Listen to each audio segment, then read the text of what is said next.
Okay, Michael, it's really good to talk with you. I'm excited to talk with you about this book, which I've been reading, Walking Well, A New Approach for Comfort, Vitality, and Inspiration in Every Step, with you and co-author Bruce Fertman. And you've written numerous other books. I'll mention a few.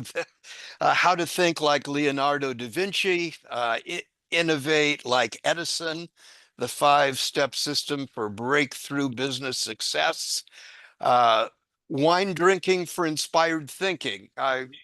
Uncork Your Creative Juices. I haven't read that one. That one sounds like a good one that I may have missed. And The Healing Organization, Awakening the Conscience of Business to Help Save the World.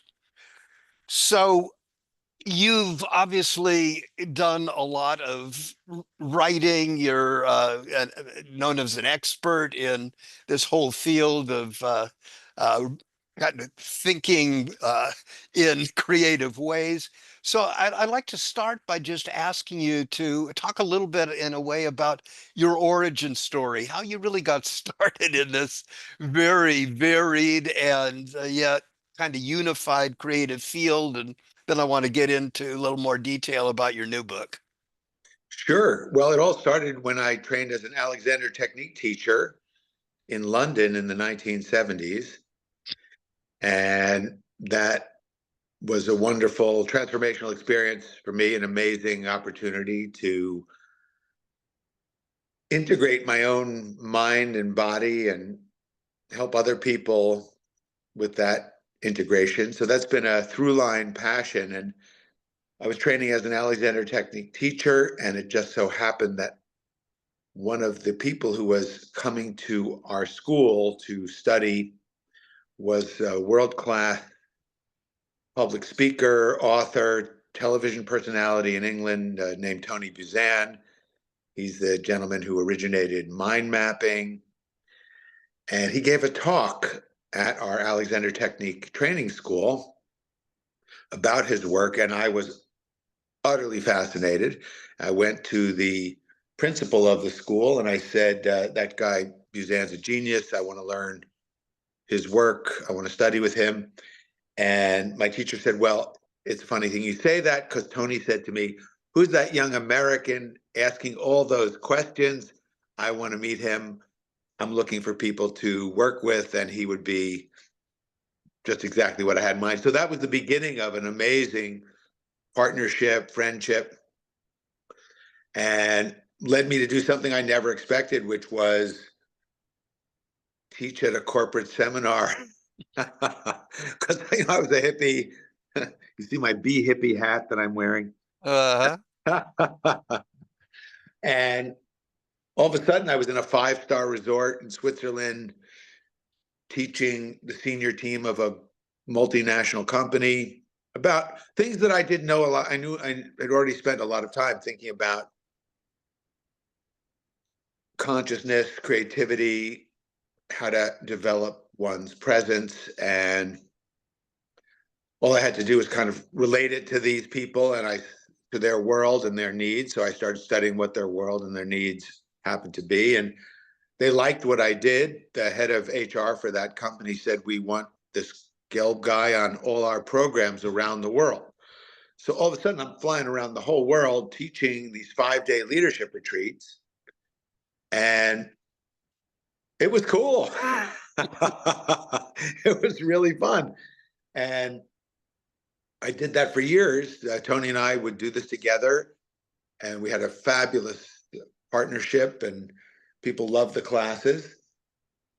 And then in the early 80s, I just thought, okay, it's time to go back to the US.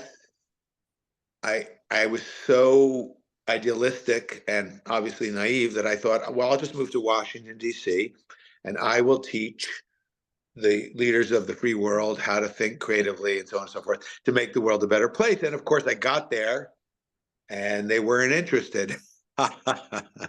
Surprise. Surprise. But the good news is that business leaders were, and I was engaged by some extraordinary visionary business leaders who really wanted to make the world a better place through the power of conscious business. So I learned from all my clients. And I also realized that one of the great ways to learn about something is to write a book about it. And then when you write that book, people read it and then they engage you to come and talk to them. And I kind of like doing that. So I have just been writing books and doing seminars ever since. Here we are. Yeah.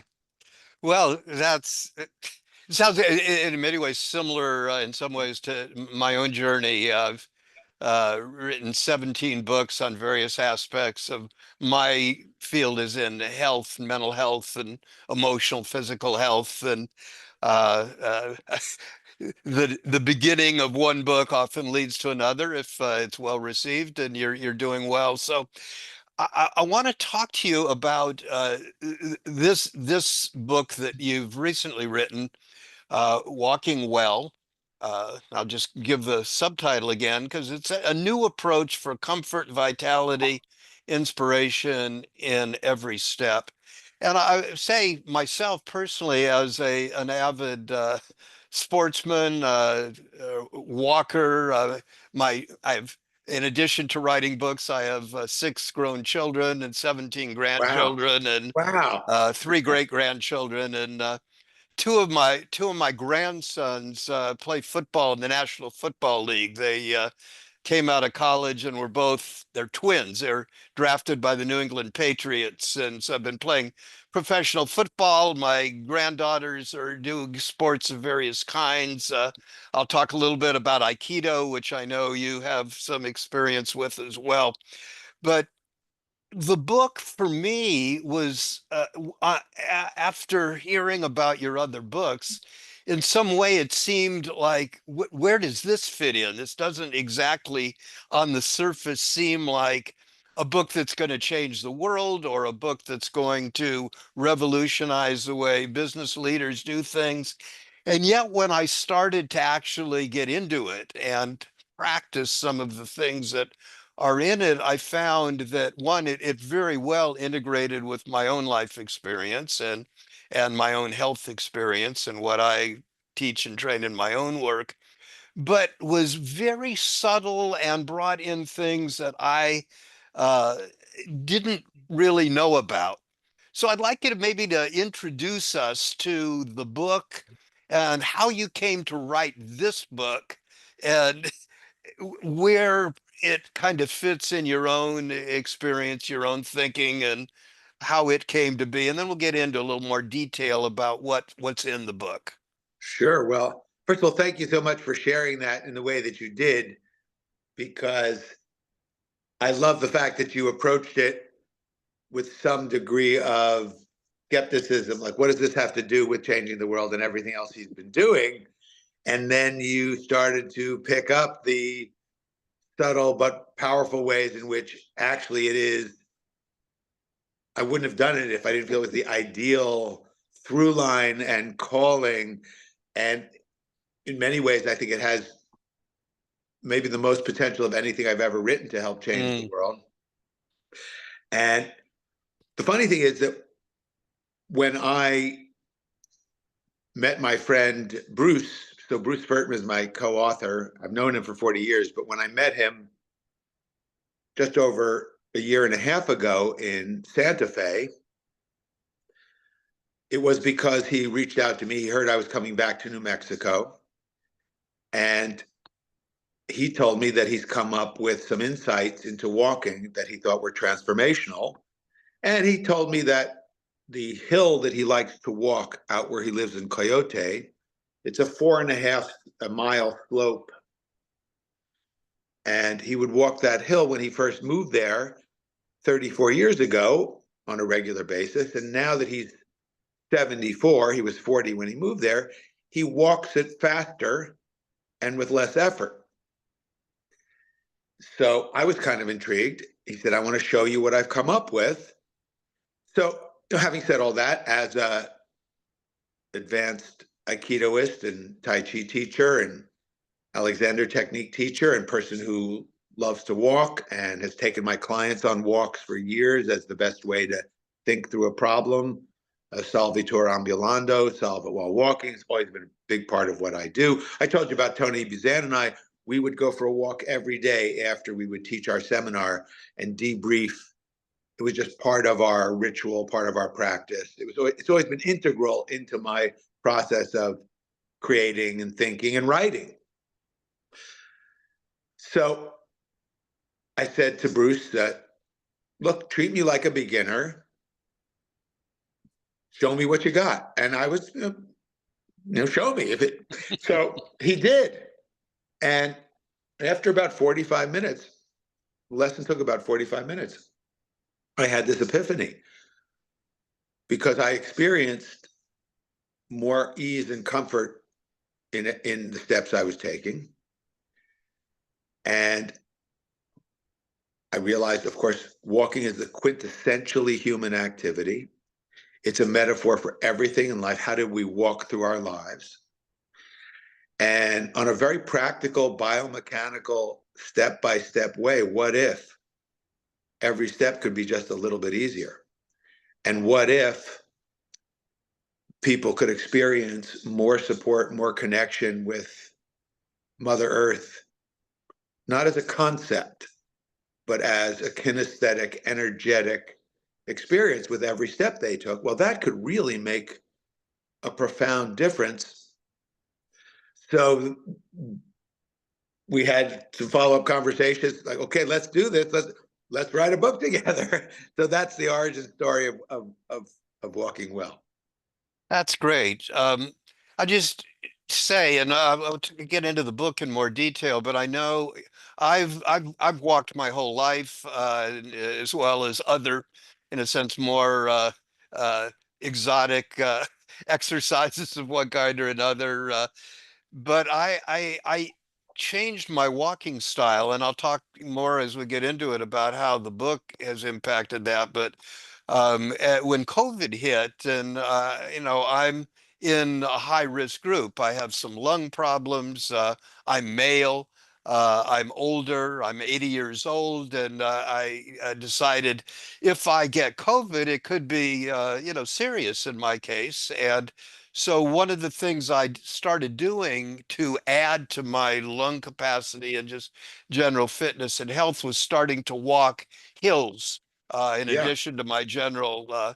And so for the last four years since COVID hit, every day I walk two significant hills, and it's just that has changed my stamina, my health. And I'll talk a little bit more when we get into the book of how specifically the book and what I learned in the book has been helpful to that. But what I experience is similar to what you're saying, is that walking, I mean, humans have been on the planet maybe, in some form 2 million years or more, and walking has been what we did. It was how we got around. It was how we solved problems. It was how we dealt with depression and other emotional things. And yet, for most people, and particularly people I found in the business world, particularly men, that's kind of my area. I work a lot with men in all aspects of life. Walking seems to be, everybody knows if you walk more, you'll be healthier, but, there's always a but. I'm too busy. It's, come on, it's not going to be that much change. So could you talk a little bit, as you do in the book, about some of the real benefits of walking that maybe are not obvious beyond, yeah, if you walk more, you'll be healthier, you'll lose weight, blah, blah, blah. But there's many other things that we know now about walking that you highlight in the book that maybe are not as obvious to people and maybe don't seem as significant until you actually look at the research and you check people that are actually doing it to see the benefits. So talk a little more, if you will, about the benefits we don't know about. Sure. Well, you did a pretty good job of covering some of the benefits in terms of weight regulation. And it's probably the best way to regulate your weight. And if you want to get extra benefit in that regard, take a walk first thing in the morning before breakfast and take another one at night before dinner, there's a lot of research showing that that optimizes the benefits of walking for your ability to regulate your weight. It's one of the best ways to keep your arteries flexible. And that obviously plays into overall health and wellness, not to mention preventing dementia, because when our arteries are not flexible, the blood doesn't flow and the oxygen doesn't get to the brain. And a lot of what passes for senility and dementia is a restriction of the flow of oxygen to the brain. Your brain's about 2.5% of your body's weight, but it uses 20 to 25% of the oxygen. So, and obviously this becomes that much more important every decade of one's life. So, yeah, we could go on and on with the specific health benefits. They're all in the book and there's tons of research. But the one aspect that people have always sort of understood, I mentioned before, Salvador Ambulando, we've always known that, gee, I seem to think better when I go for a walk. And as we say in the book, if we wrote something about the geniuses from history who didn't rely on walking, it would be a very small volume, because almost everyone understood that they would just think better, get better ideas, walking, especially in nature. So what is that? Well, we know Candace Pert published her book about 25, 30 years ago called Molecules of Emotion. And the science has shifted. We now know that your brain is distributed throughout your whole being. And we all know about kinesthesia, our sense of weight and position and movement.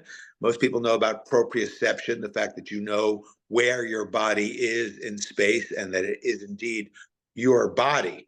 You know, proprioception and proprietary come from the same root, property. That's how you know you're you. It's your body. So obviously, walking is a means of developing our kinesthesia and our proprioception with the feedback we get from the earth with every step. But the real breakthrough is understanding interoception. Because when people have a breakthrough idea, they say, and this is in every language around the world, people say something like, I felt it in my bone. I knew it in my gut. My blood whispered to me. My heart of heart spoke to me. And pretty obvious that your blood, your bones, your heart of heart, your guts doesn't send you text messages or voicemails, and it doesn't show up on TikTok or Instagram. It's the message, it's the internal feedback system for tuning in, for our deepest level of intuition, for our deepest level of knowing. And the beautiful, some you might say, well, how come I don't get that so much if I'm doing a more intense exercise or lifting weights? And I'm all in favor of all these wonderful things.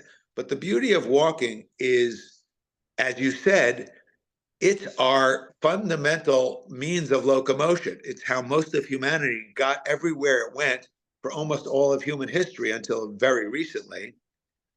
And it's rhythmic. It creates a gentle kind of peristaltic flow through your whole body. So it just keeps everything moving, everything in harmony. And it's right, left, right. Its balance is yin and yang. It's so profound. I mean, I do Tai Chi. I teach Tai Chi. I teach Qigong. I did Aikido for many, many years. All these wonderful, relatively exotic methodologies for feeling the harmony of yin and yang. But it's all built into our fundamental bipedal nature. So let's get really simple and essential and tune into, okay, how can we use walking, especially walking in nature, to refine our interoceptive feedback loop so we are literally more in touch with ourselves, more in touch with our true selves, with our true inner voice. And then we can guide our lives from that internal bone marrow level way of being. And, I think that's pretty cool. That is pretty cool. That is pretty cool. And it's even cooler if you actually do it and don't just talk about it. We're talking about it today, but we actually do it, and other people who, will read the book and then practice what is taught in the book.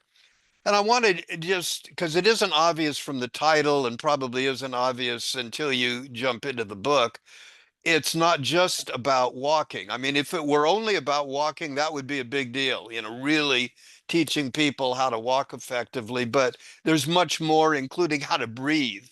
And I know for me, walking obviously and breathing are important, and learning to breathe properly.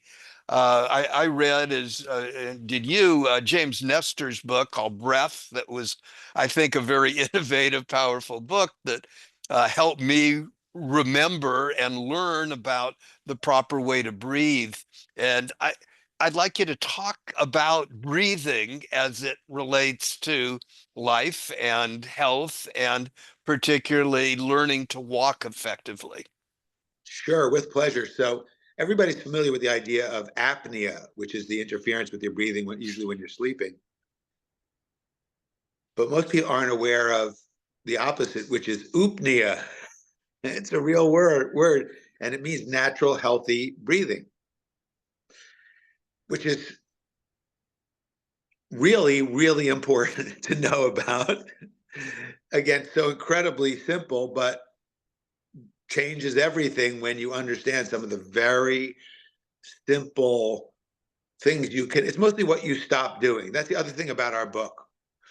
It's not do this, do that. It's stop doing this, stop doing that, and stop doing that, so that what's natural can come forth. Stop doing what is unnatural. So you mentioned James Nestor's book, and two of the experts that he relies on quite heavily in that book are Patrick McCown, the founder of the Oxygen Advantage, and Dr. Richard Brown and Dr. Patricia Gerbarg from Breath, Body, Mind. And I was very blessed to have a personal introduction to Patrick McCown, spent a lot of time with him. He was incredibly gracious. I went over everything in that chapter with him. There's a lot he's cited significantly in that chapter. And even better, Richard Brown and Patricia Gerbarg have become really good friends of mine. They're amazing people. They are right now helping people in the trouble spots of the world learn how to do coherent breathing so that they can overcome trauma, regulate their nervous systems, and regain their ability to function in life. And I'm talking about people in the Sudan and in Ukraine and the Middle East. They're amazing humanitarians, and they both happen to be very gifted, scholarly physicians, clinicians, researchers, unusually competent in both the study and the research and the actual practice. And Richard's an advanced Aikidoist also, by the way, Mm. which is part of how we bonded. So what does all this come down to? In the simplest terms, it's actually a book that was written about 110 years ago. I love the title. It's called Close Your Mouth and Save Your Life. And Yeah. Bruce and I tried to make that sound a little bit more contemporary. So we said, gently close your lips and invite the air in through your nose. But it comes down to the same thing, Mm. is breathing through one's nose has become something of a lost art. And that's the big point. James Nestor starts out with the experiment that he and his friend did when they plugged up their noses for 10 days and just did mouth breathing, and all of their physiology plummeted. They felt like crap. And that's kind of what you're doing to yourself a little bit all the time if you are not really cultivating the habit of gently keeping your lips together. And that becomes really important when you walk. Because a lot of people, they want to exercise, so they push themselves. And I see them outside. When I was writing this book, I'd watch them out my picture window, and they're just plodding along. They're powering out. They're trying to get their 10,000 steps, and they're gasping for air. Slow it down a little bit. Feel your feet on the ground. Peel along with every step. Release the tension in your ankles. Realize that the power comes from behind you, that you're never really walking forward in terms of how the propulsion happens. Going forward is a result of the power coming from beneath and behind you. And that's another absolute paradigm shift about walking. So, but when you get all this going, when you get the simple biomechanical changes that we teach, and then you gently keep your lips together so that the air comes in and out through your nose, and you don't go any faster or harder than you can go with nasal breathing. Because what that will do is that will condition your lung. You will be getting great exercise of your nasal breathing ability by not relying on the backup system. So the mouth breathing is a backup system, but it's not the way we're designed to breathe naturally. So that's the really simplest thing. And then the only other practice, there are many, I've been studying breath work forever. I've done, you name it, I've done it with every master. I've done pranayama, yada, yada. And it's all great. I don't mean to be dismissive. It's all really great. Wim Hof, I love, all this, I love it. But the simplest, most practical thing that anybody can do that was the most life-changing is just to do coherent breathing. 5.5 seconds in, 5.5 seconds out. Practice that first. Start even for a few minutes a day. Do it for 20 minutes a day if you can. Do it in the middle of the night when you wake up and you can't fall back asleep. You'll fall back asleep. Because what it does, measurably and profoundly, is to help your heart rate variability. And this is one of the greatest correlates with well-being and health, especially as we age. So when you're overstressed, what happens is when you're healthy, what happens is you breathe in and your heart rate speeds up a little bit, that you exhale and it slows down. But when you're overstressed, as most people are, they breathe in and their heart rate speeds up, and then they exhale and it's still speeding up. So they lose that heart rate variability. They lose that yin and yang, that gentle shifting and balancing of the sympathetic and the parasympathetic systems that helps regulate our whole being. So one of my favorite experiments that we report on in the book is the researchers who looked at monks who'd been meditating for 8 hours a day for 30 years. And guess what? They found out that those monks naturally now just breathe coherently, about 5.5 seconds in, 5.5 seconds out. So you could meditate for 8 hours a day for 30 years, or just try some coherent breathing today. Do a few minutes of that, then go for your walk. Don't even try to do it while you're walking. Just keep your mouth closed. Feel the power coming from behind you. Release your ankles, peel along, and it will change your life. It's absolutely true. There are two things about what you're sharing that I tried out. First of all, after reading Breath, I got that I needed to breathe out and in through my nose. But because I've had asthma all my life, I've had breathing problems, like many people. When I want to get my exercise in, I would forget. So I'd be pushing it and I'd be breathing in and out through my mouth.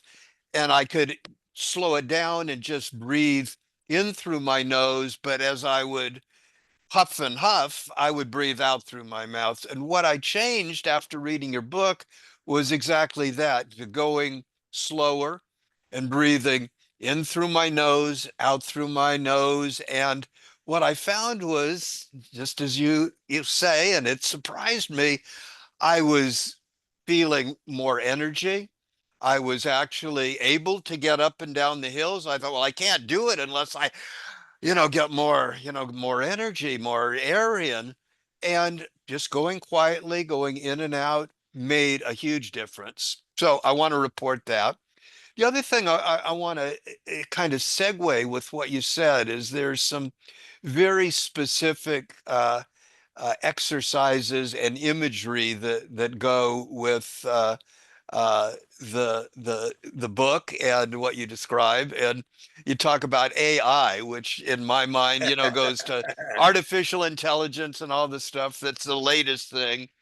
And, obviously, this, it wasn't that, it was animal imagery, AI. And what I practiced, and you've mentioned these words, and I want to just operationalize the words. There are two practices that changed, really, literally changed everything for me, which were peel, peel, whoosh, whoosh. Those Oh, two. great, great. And what I found, or what it added in as I was walking hills and walking I walk every day, usually twice a day, as you drive early in the morning and late at or in the evening. And with these two practices going up hills, I was able to change. As I said, I'm 80 years old and I have, some aches and pains like you do. But I was starting to get hip, when I would get fatigued, I was feeling real pain in my hips. And Mm. with peel, peel, whoosh, whoosh practice, that pain started going away. Oh, that's And great. I'd had it for years and years, and all of a sudden it's going, it isn't there anymore. So maybe you could expand on what those practices are and what peel, peel, whoosh, whoosh is that I Sure. I found so helpful. I'm so glad. Well, so peel peel is really simple. We are plantigrades. Your cat, your dog are digitigrades. They're walking on their paws, their toes effectively. But humans and bears are plantigrades. We're designed to walk on the full sole of our feet. And learning how to luxuriate with every step so that you really allow your whole soul to connect with the earth, to peel along. Bears are great role models for us to walk because they're the comfort animal. They are so comfortable on the earth. They move so so beautifully, so easily, so powerfully, so relaxed, without a care in the world, because they're peeling along. So the first animal we help our readers make friends with is the bear. And then the swoosh swoosh is you're referring to the dinosaur tail. And what's so great about that is it really does. First of all, it's especially helpful as you figured out for going up or downhill. It's it's actually even better for uphill. For downhill, the crane wings help you because they help you slow down without stiffening your body. Right. But in terms of every step you take, you can peel along and you can swoosh, swoosh with your dinosaur tail. And the thing about the swoosh, swooshing with the dinosaur tail is it's just what's meant to happen when your pelvis moves naturally. Your pelvis is meant to swing naturally with every step. It rocks and it swings and it's I call it the Cretaceous samba. and Yeah. and what happens, of course, people are spending too much time sitting. Maybe they've had injury, maybe they've had a hip replacement, maybe they're driving a lot, and hips get stiff. And when they get stiff, the energy doesn't flow through them, and we're more likely to experience pain because they're not that natural internal organ massage which we're designed to get from every step we take. So the dinosaur tail imagery, as we guide you to practice it in the book, And by the way, I don't know if you had a chance to go to walkingwell.com. I have, and Oh, great. I was going to talk about that, but yeah, Yeah, because we mention tried. that while you're saying it.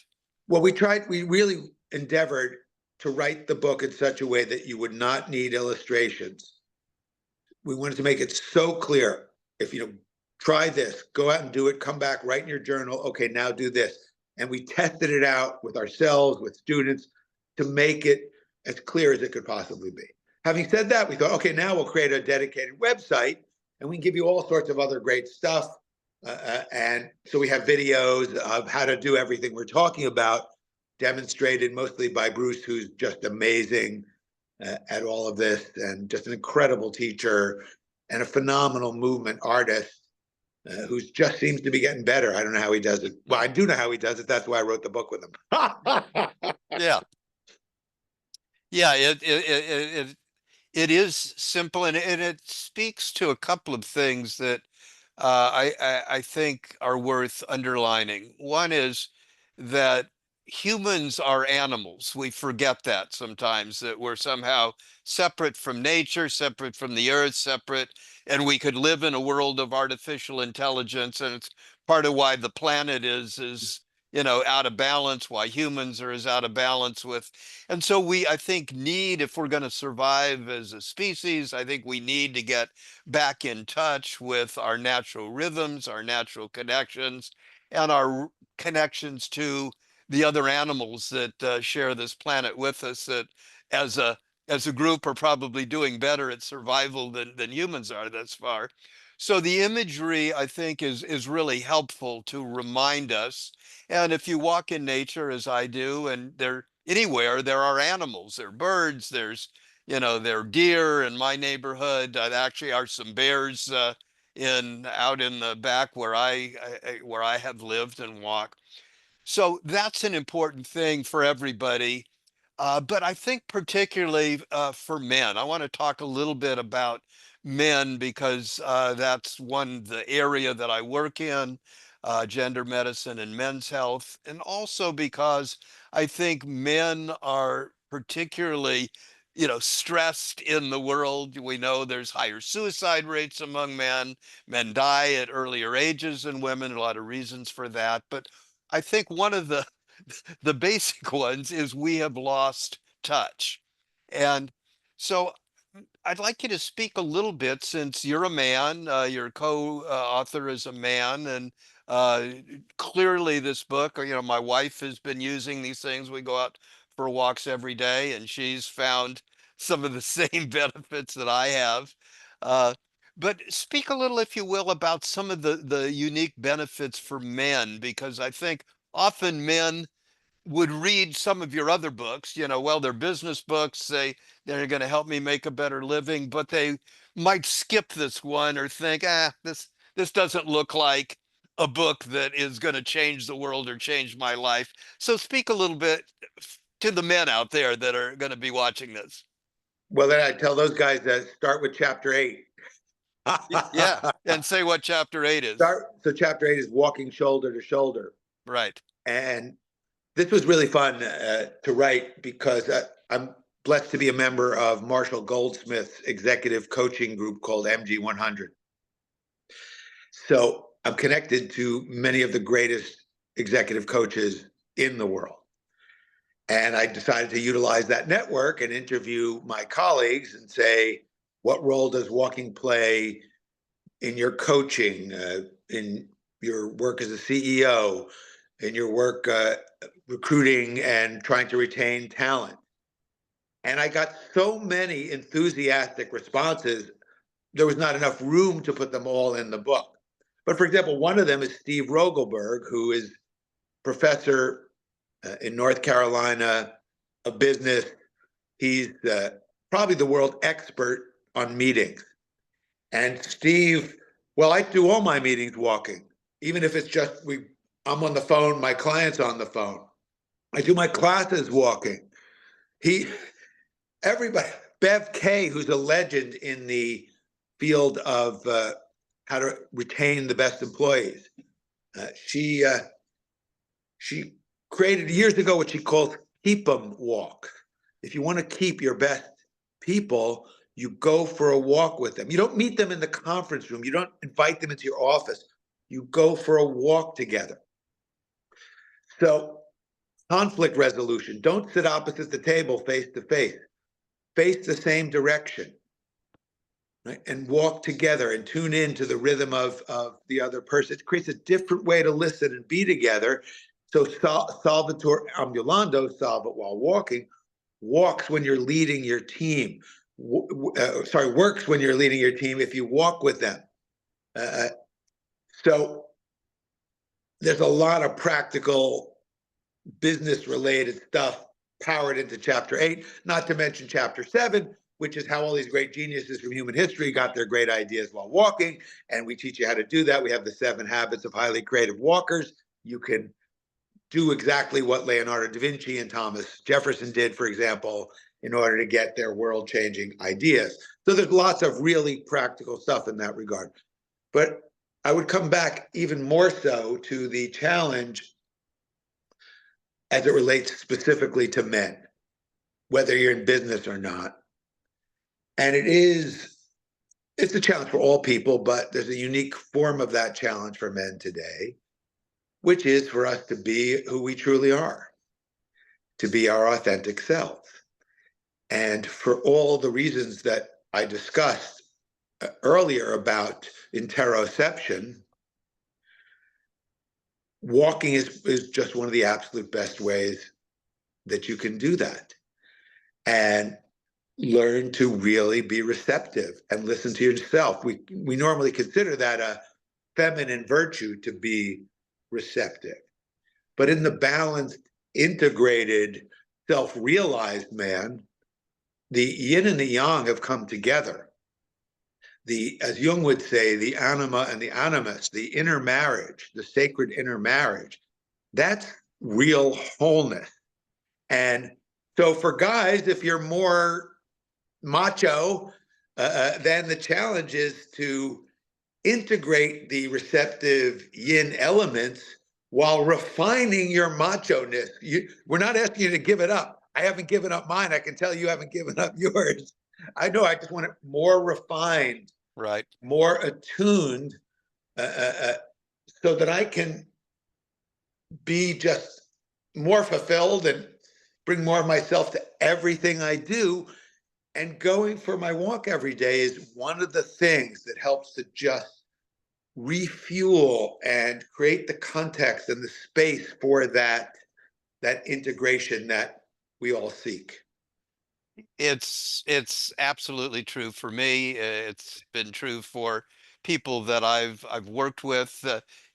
One of the other aspects of the side by side walking that you recommend, and I think it's great for everybody, but particularly for men who tend to be uncomfortable in some ways with, you know, face to face. When I do therapy, almost always, if it's a man or a young boy, that we go out for a walk together and side by side. And Right. I think there's also an evolutionary aspect to that because um, what I know is, you know, the hunters of old, you know, the 2 million-year-old when we were out on the savannas of Africa and, you know, hunting big game, we did it side by side. You had to. That was how you know, tracked animals. And the only time that there were eyes on us as men was when there was an animal that was about to eat us or was stalking us. And so that support that we get when we're side by side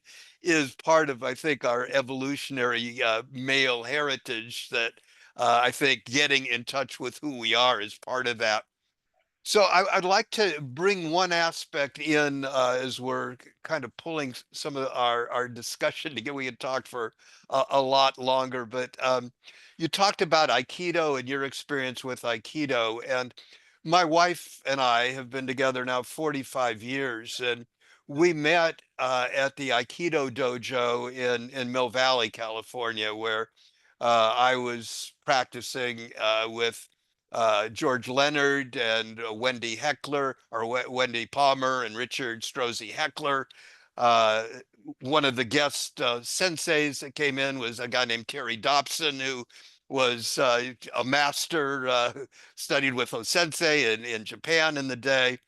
And over the years, that early practice that we've had with Aikido and both the energy work and the practices has really not only helped us with our physical health as we're both in our 80s, but with our relationship health, the fact that we've had a really strong, healthy, balanced relationship for 45 years. And if you could, talk a little bit about your own Aikido experience, which you've touched on, and how that has infused your life and how that ties in with the book and walking and the other things. I think that would be a nice way of pulling the things together for us. Sure. Well, we talked about this theme of interoception and connecting with yourself and then connecting with other people. And for me, Aikido, of all the things I've studied, and I've studied a lot of things,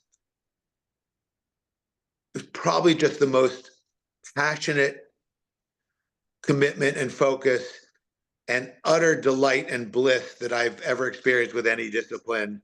I mean, I was so in love with Aikido. I trained every day. I mean, every day, 2 or 3 hours a day. I went to every seminar. I took private lessons.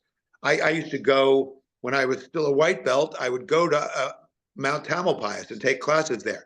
And then when I became a black belt, and then a second, third, fourth, and fifth degree black belt, George invited me to teach there.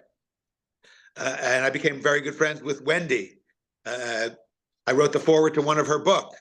I brought Wendy to the East Coast to teach at the Super Chi Summit at Omega Institute, where we did 1 year we did a theme of the integration of the masculine and feminine. So I had 3 male teachers and 3 female teachers. So, what do we all want? We want to feel connected to ourselves and connected to the universe. Yeah. Oneness.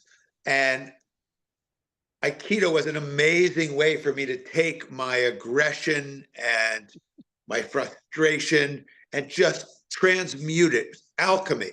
Because I would just come out of that dojo just in bliss every single day. And I also took the lessons of Aikido that George was such a genius at sharing, and Terry too, Terry Dobson in his book, Giving In to Get Your Way, taking Aikido off the mat so that we could be centered in our everyday interactions and recover our center quickly when we lose it, which we all do. And then find a way to blend with the energy that's coming our way, even if it seems challenging or difficult. And once you blend with it, then you can turn it around and you can lead to a more creative resolution. So I've used the Aikido model, I call it center, blend, lead, and continue to use it as a core part of my own life journey, but very much so with my clients. And I teach Aikido for conflict resolution with my clients for years and all over the world. I once had a client build me a dojo right next to the Rhine River, and we actually took these investment bankers and gave them a class every day for 3 weeks. And yeah, so it's we could do hours on Aikido because Yeah. you could tell I love it, and it's transformational, alchemical genius. Well, absolutely. And I'm glad we share that lineage. Uh, what I would say to people, one, it sounds like the dojo where we trained, and George's work of not only the on the mat Aikido, but taking it in the energy field and bringing it into day-to-day life. Same thing with the other teachers and Terry Dobson. One of the things when I started, and I didn't advance on the mat as you did in terms of up to black belt and stuff. I just put it into my life. But I was so entranced with, I took classes every day as you do when Yeah. I was starting. And then when Terry was in town, he was a guest sensei. And I was so, as a very big, large man. and he would do things on the mat and be able to move in ways that you just couldn't imagine a big man could do, and wrote and brought it into life. But he gave private lessons, at least to a few of us that asked.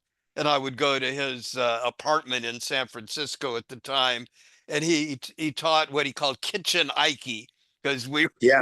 doing it in the middle of a small little, kitchen apartment, and he would, teach me how to, you know, energy, and be able to throw opponents that were much bigger than you. But what I would say is your book, and the reason I wanted to bring that into the discussion is probably not a lot of people that we're talking to are going to go, oh, I want to do Aikido, although it's still out there, it's available, and I recommend it, as do you. But I think the things that most people who are listening and watching will do, and hopefully will see the benefit, is everything that is part of our practice, both of us, is in the book, and the spirit is definitely, the practices are there. I think they can feel it with your energy and what you've done, and hopefully with your partners. I'd like you to say again about the website, because I have gone, and it definitely is a wonderful resource to add to the book. But how people can get the book, hear more about what you do, and the website that adds to more of the dialogue and the engagement after you've read the book or while you're reading it. Sure. Well, people should go to walkingwell.com for all of the adjunctive material to support what they're reading in the book. And they can also order the book there too at walkingwell.com and sign up. Bruce and I are teaching a couple of online courses together, which would be the only opportunity to study with both of us together. So people can sign up for those courses at walkingwell.com. And if they want to learn more about my work, they can come to michaelgelb.com for all the other books too. Super. Well, it's so good, and it's been great to to get to talk to you and to share stories. I hope we can do more of that in the future, and I look forward to sharing the dialogue and the discussion we've had with my audience and others that will hopefully get to know you and more through our discussion. So thank you again for being with us and being your very gracious